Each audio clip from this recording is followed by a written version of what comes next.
नमस्कार, मैं रवीश कुमार। मैं सत्यपाल मलिक, पूर्व राज्यपाल जम्मू कश्मीर के साथ हूं। इसलिए साथ हूं कि करण थापर के साथ सत्यपाल मलिक जी ने जो कहा है प्रधानमंत्री की भूमिका के बारे में, राष्ट्रीय सुरक्षा सलाहकार की भूमिका के बारे में, मगर उससे भी ज्यादा इसलिए भी आज इनके साथ हूं कि एक पूर्व राज्यपाल का बयान आता है। उस बयान की अपने आप में बहुत गंभीरता है, लेकिन इसके बाद भी इस गौरवशाली लोकतंत्र वाले इस देश में ज्यादातर मीडिया उस खबर को नहीं दिखा, इनके इंटरव्यू की कहीं चर्चा नहीं होती है, ज्यादातर अखबारों में वो खबर गायब कर दी जाती है। तो ये बात ऑन रिकॉर्ड रहे, ताकि जब सत्यानाश के समय आपको लगे कि क्या किसी ने भी नहीं कहा, तो ऐसा ना हो, ये रिकॉर्ड 0/0 ना रहे। इसलिए मैं आया हूं ताकि आपको पता रहे कि कोई था। और करण थापर के बाद और भी शायद लोग आए, लेकिन ये वाकई दुख की बात है कि आपने इतना गंभीर बयान दिया। और आज जब आपको उम्मीद थी कि आज जब अखबार खोलेंगे तो चारों तरफ हेडलाइन होगी, मगर कहीं थी नहीं। कम से कम रिपोर्ट कुछ किसी शेप में रिपोर्ट होता, रिपोर्ट तो होना चाहिए था। किसी भी शेप में रिपोर्ट किसी भी शेप में नहीं हुआ, कहीं नहीं हुआ, सिवाय एक टेलीग्राफ कलकत्ता के अलावा। तो आपने ऐसा कोई दौर देखा है आपातकाल के समय, उसके बाद में, कि कोई वरिष्ठ नेता बयान दे रहे हों प्रधानमंत्री के? इशू बयान का सवाल नहीं है, इशू कितना इंपॉर्टेंट था। जैसे पुलवामा आज तक देश के लोगों की निगाह में एक बड़ा रहस्य है कि क्या हुआ था। उसमें जो हमारी गलतियां थी उनको मैंने एडमिट किया था। और मैंने इनको, जब ये निकले वहां से कॉर्बेट पार्क से बाहर, तो इन्होंने ढाबे से मुझे फोन किया और पूछा, सतपाल भाई क्या हुआ? मैं कहा ऐसे ऐसे हुआ, लेकिन इसमें हमारी भी गलती थी। तो उन्होंने कहा भी चुप रहो, मैं आ जाऊं दिल्ली तब बात करेंगे। फिर मुझे NSA का फोन गया, उसने कहा सतपाल भाई इस पर बोलना नहीं है अभी कुछ। मैं कहा ठीक है, नहीं बोलना। बट द फैक्ट वाज कि CRPF ने इतना बड़ा काफिला कभी सड़क से नहीं जाता है। इनसे जहाज मांगे थे होम मिनिस्ट्री से, जो 5 एयरप्लेन होने, मेरे से मांगते तो मैं कर देता, लेकिन मैं लूप में ही नहीं था। उन्होंने अपना मिनिस्ट्री में मांगे, मिनिस्ट्री ने मना कर दिया, तो वो सड़क से चल दिए।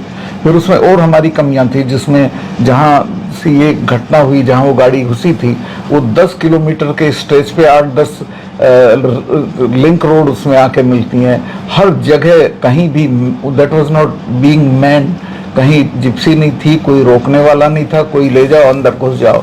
तो बहुत हमारी कमियां थी। उस जगह पे जो आप कह रहे हैं कि 10 और सड़कें आकर मिल रही हैं, उन सड़कों पर कोई बहुत ज्यादा सुरक्षा नहीं कोई थी। सुरक्षा नहीं। पर चूंकि आप राज्यपाल रहे हैं, तो जो काफिला गुजरने की जो प्रक्रिया होती है वो किस तरह की होती है? तो वो सारे रास्ते बंद होते हैं तभी वो काफिला गुजरता है? प्रोटोकॉल तो कुछ होगा उसका? जब वो निकलता है, हाँ, उस वक्त एक जिप्सी वहां खड़ी हो जाती है, जो साइड लेन्स आती हैं उन्हें रोकने के लिए। जब निकल जाता है तब उसको खोलते हैं। तो अगर ये जांच हो और ये सारी बातें साबित की जा सकती हैं कि वहां पर कोई जिप्सी खड़ी नहीं थी, उन 10 या 10 में से, मैं तो खुद गया, मैंने मालूम किया, कोई gypsy, no place was manned. तो इसका पुलवामा के पूरे मामले की जांच होनी चाहिए थी कि क्यों 900 लोग सड़क से जा रहे थे, जबकि इनका प्रोटोकॉल है सब फोर्सेस का कि वो एक साथ सड़क से इतनी नफरी को लेकर नहीं चलते हैं। वो इसलिए कि उन्होंने प्लेन मांगा, प्लेन होम मिनिस्ट्री ने मना कर दिया। असली जिम्मेवारी ये थी होम मिनिस्ट्री वाली। पर सतपाल मलिक जी, आप प्रोटोकॉल की बात कर रहे हैं, ये बात आपने तब भी कही थी टेलीविजन में जब आप फोन से इंटरव्यू दे रहे थे कि प्रोटोकॉल है कि इतनी गाड़ियां एक साथ काफिला लेकर कोई नहीं निकलती हैं, गाड़ियां जो हैं। पर ये प्रोटोकॉल है क्या? वाकई में ऐसा कुछ है? ऐसा रिवाज है, मैं जानता नहीं कि लिखित है कि नहीं है, लेकिन इतना बड़ा काफिला सड़क से नहीं गुजरता है फोर्सेस का एक साथ नहीं गुजरता है। तो पहले भी हेलीकॉप्टर का इस्तेमाल होता रहा है? हेलीकॉप्टर का टुकड़े टुकड़े में जाते थे, पर इतना बड़ा काफिला रेयर है एक तरह से। जी। पर आप जो कह रहे हैं कि गृह मंत्रालय से हेलीकॉप्टर की मांग, प्लेन की मांग, अगर वो मुझसे मांगते तो मैं आधे घंटे में इंतजाम करा देता, कोई मुश्किल काम नहीं था। तो इस जानकारी का एक्सेस कैसे है? मतलब क्या CRPF और गृह मंत्रालय के बीच में पत्राचार हो रहा था? नहीं, मुझे ये CRPF के लोगों ने बताया कि साहब हमने तो प्लेन मांगा था, अगर हमको प्लेन मिल जाते तो हम सड़क से आते ही नहीं। तो मैंने वो पहले ही दिन रिएक्शन में अपने इसका जिक्र कर दिया था आपको उसी वक्त चुप करा दिया जी। गया। ये जो चुप कराने की भाषा थी वो किस तरह की भाषा थी? वो इस तरह की भाषा क्या थी वो कि प्यार से समझाया जा रहा वो था या प्यार- धमकाया जा रहा नहीं, था? प्यार से ही कहा जा रहा था कि हम हाँ। दिल्ली आ जाएं तब इस पे वो करेंगे, अभी आप किसी को कुछ मत बोलना। और ये बातचीत कैसे हुआ करती थी, मोबाइल फोन से या लैंडलाइन से? ऐसे हुआ था कि ये अपनी शूटिंग करा रहे थे उसमें नेशनल कॉर्बेट पार्क में, वहाँ कोई कम्युनिकेशन नहीं है फोन का। तो जब उससे निकल के एक ढाबे से इन्होंने मुझे फोन किया, ढाबे से? ढाबे से, जी हाँ, कहीं कोई होटल या ढाबे से फोन किया और मेरे से पूछा सतपाल भाई क्या हुआ, तो मैंने बताया साहब ऐसे ऐसे हुआ, लेकिन मेरे से मैं बहुत उद्वेलित था और मैंने कहा साहब इसमें गलती हमारी भी है कि हमने उनको जो सुविधाएं थी वो नहीं दी, अगर हम प्लेन दे देते तो ये नहीं होता।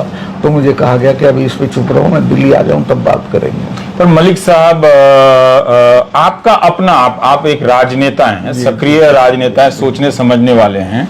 जब ये चुप कराया गया तो कुछ खटका था आपको? मैं समझ गया था कि ये क्या है, चुनाव से कुछ रिश्ता है? ये है कि जो है वो नहीं बताया जाएगा, जो है वो नहीं बताया जा रहा है। आप काफी कुछ समझ गए। राष्ट्रीय सुरक्षा सलाहकार का फोन प्रधानमंत्री के बाद आया? बाद आया। और कितनी देर के बाद आपने प्रधानमंत्री को पहली बार संपर्क किया था घटना हो जाने के बाद? क्या आप बहुत फोन मिला रहे थे? मैं तो उनको कर नहीं सकता था चूंकि वो अवेलेबल नहीं थे फोन पे। उन्हीं का फोन आया था, तब तक मैं एक दो चैनल को ये बता चुका था बात। अच्छा, तो आप उनको अप्रोच नहीं कर सकते थे? उनका फोन आया, और उनका फोन घटना की कितनी देर बाद आया? के आया होगा 1 घंटे बाद। 1 घंटे बाद आया होगा, क्योंकि ये जरूरी है जानना, क्योंकि ये बात कही जाती है कि जहां वो शूटिंग कर रहे थे वहां फोन नहीं था। ऐसी चर्चाएं कई बार छपी हैं। हम यहाँ पर आपका इंटरव्यू रिकॉर्ड कर रहे हैं, आसपास बहुत सारा फोन है, आपका भी है, हमारा भी है, साइलेंट है, पर आमतौर पे बंद कर दिया जाता है। कॉर्बेट पार्क में मैं खुद गया हूँ, वहाँ फोन की एक्सेसिबिलिटी नहीं है। पर प्रधानमंत्री हैं आप, एक परमाणु ताकत से लैस देश के प्रधानमंत्री हैं, आप कहाँ ऐसे चले जाएंगे? फिल्म बनवा रहे थे अपने पे, ये उनके लिए इम्पोर्टेंट नहीं था। ये उनके लिए इम्पोर्टेंट नहीं था। तो वॉकी टॉकी बहुत सारी चीजें होती हैं, बिना संचार के तो वहां नहीं हो सकते। नहीं, लेकिन वो चाहते तो वहाँ सुविधा हो सकती थी। वो चाहते तो वहां सुविधा हो सकती थी, मगर ऐसा कोई क्यों चाहेगा? कोई राजनेता, कोई राज्यपाल, शूटिंग ही तो करनी है। क्यों डिस्टर्ब होना उसी शूटिंग पे? एक विदेशी जर्नलिस्ट था जो इनकी शूटिंग कर रहा था, और उसकी हिदायत थी कि आप होंगे और मैं हूँ और कोई नहीं होगा। पर आसपास सिक्योरिटी वाले तो होंगे, पर उस चक्र में तो कम्युनिकेशन तो हो सकता था।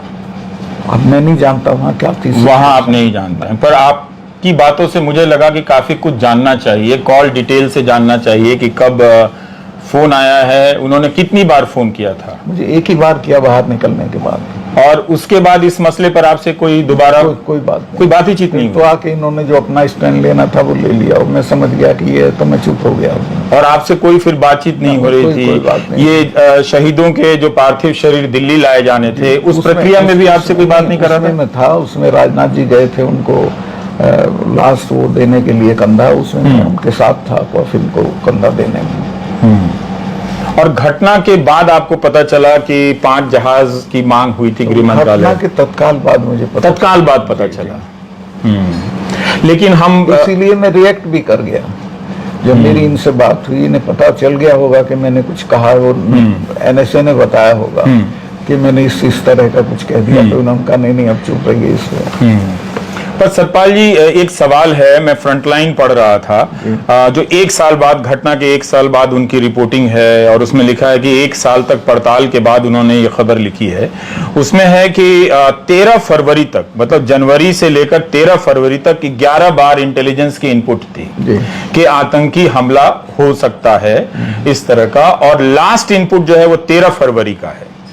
क्या ये बात सबके साथ जब ये बात शेयर हो रही थी, तो क्या इस तरह की कोई रणनीति नहीं बनी कि हमें ये काफिला मूव नहीं कराना चाहिए? या काफिले के बारे में कोई इनपुट नहीं था, जो बोलते हैं वो झूठ बोलते हैं। असल में ये जो गाड़ी वाला था जिसके पास ये विस्फोटक थे, ये तो 10 दिन से उस एरिया में घूम रहा था। और ये पता था? ये इनको अगर पता था, इनपुट वालों को, तो ये पता होना चाहिए ना कि विस्फोटक से भरी गाड़ी घूम रही है।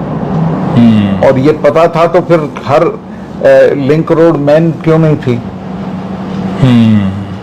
तो इसकी भी जांच होनी चाहिए कि पूरी वो इसकी- इंटेलिजेंस इस तरह की गाड़ी घूम रही थी विस्फोटक से वो भरकर। इंटेलिजेंस फेल्योर थी हम लोगों की, जिसमें मैं अपने को भी जिम्मेवार मानता हूं, जो कि अल्टीमेटली मैं वहां गवर्नर था। पर आप क्यों जिम्मेदार मानते, जब आप उस लूप में ही नहीं मैं रखे लूप जा में रहे नहीं था, हैं मुझे कि काफिला वहां मूव हो रहा है? मुझे सीआरपीएफ ने कुछ नहीं बताया था कि हम कहां से कहां जा क्या रहे हैं। ऐसा सामान्य तौर पर होता है सामान्य कि तौर पे ये फोर्सेज अपने आप से मूव करती हैं। राज्यपाल को नहीं पता नहीं चलता पता है कि 2700 900 या हाँ, 20 कितने 50 लोग गाड़ियां मूव कभी- कर रही हैं, कभी- ये आपको पता नहीं चलता है? मुझे तो घटना के बाद पता चला।